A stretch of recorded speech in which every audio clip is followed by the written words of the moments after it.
And to think that I saw it on Mulberry Street by Dr. Seuss. When I leave home to walk to school, Dad always says to me, "Marco, keep your eyelids up and see what you can see." But when I tell him where I've been and what I think I've seen, he looks at me and sternly says, "Your eyesight's much too keen. Stop telling such outlandish tales. Stop turning minnows into wells." Now what can I say when I get home today? All the long way to school and all the way back. I've looked and I've kept careful track. But all that I've noticed, except for my own feet, was a horse and a wagon on Mulberry Street. That's nothing to tell of. That won't do, of course. Just a broken down wagon that's drawn by a horse. That can't be my story. That's only a start. I'll say that a zebra was pulling the cart. And that is a story that no one can beat when I say that I saw it on Mulberry Street. Yes, the zebra is fine, but I think it's a shame. Such a marvelous beast with a cart that's so tame. The story would really be better to hear if the driver I saw were a charioteer.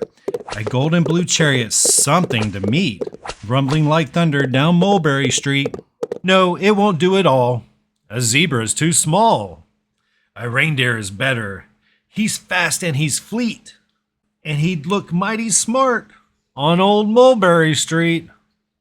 Hold on a minute. There's something wrong. A reindeer hates the way it feels to pull a thing that runs on wheels. He'd be much happier instead if he could pull a fancy sled. A reindeer and a sleigh. Say, anyone can think of that. Jack or Fred or Joe or Nat. Say, even Jane could think of that. But it isn't too late to make one little change. A sleigh and an elephant. There's something strange. I'll pick one with plenty of power and size. A blue one with plenty of fun in his eyes. And then just to give him a little more tone, have a Rajah with rubies perched high on a throne. Say, that makes a story that no one can beat when I say that I saw it on Mulberry Street. But now I don't know. It still doesn't seem right. An elephant pulling a thing that's so light would whip it around in the air like a kite. But he'd look simply grand with a great big brass band.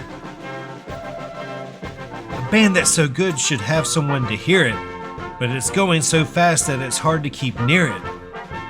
I'll put on a trailer. I know they won't mind if a man sits and listens while hitched on behind. But now, is that fair? Is it fair that I've done? I bet those wagons weigh more than a ton. That's really too heavy, a load for one beast. I'll give him some helpers. He needs two at least. But now what worries me is this. Mulberry Street runs into bliss. Unless there's something I can fix up, there'll be an awful traffic mix-up. It takes police to do the trick, to guide them through where traffic's thick. It takes police to do the trick. They'll never crash now. They'll race at top speed with Sergeant Mulvey himself in the lead. The mayor is there, and he thinks it is grand, and he raises his hat as they dash by the stand. The mayor is there, and the aldermen too, all waving big banners, one red, white, and blue. And that is a story that no one can beat when I say that I saw it on Mulberry Street. With a roar of its motors, the airplane appears and dumps out confetti while everyone cheers. And that makes a story that's really not bad, but it still could be better.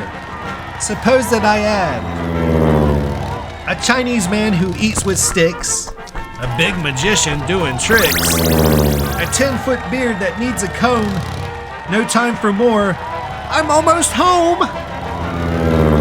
I swung round the corner and dashed through the gate. I ran up the steps and I felt simply great! For I had a story that no one could beat. And to think that I saw it on Mulberry Street. But Dad said quite calmly, just draw up your stool and tell me the sights on the way home from school. There was so much to tell, I just couldn't begin. Dad looked at me sharply and pulled at his chin. He frowned at me sternly, for there in his seat, was there nothing to look at? No people to greet? Did nothing excite you or make your heart beat?